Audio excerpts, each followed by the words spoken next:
Hello everybody and welcome. In this video I'm going to show you how to unpair your speaker JBL Grip from your iPhone.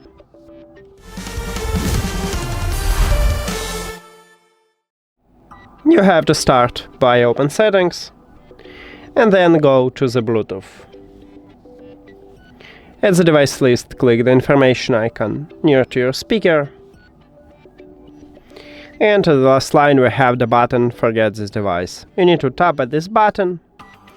But if you want to only start Bluetooth connection with your speaker but still have it as the device list to reconnect it in the future, you need to select disconnect button. Because with Unpair we will totally remove the speaker from the phone. So forget the device and forget device. Now we can turn off the speaker. At the top of the speaker we have power button. Press on time on it and we turn off it. That's it.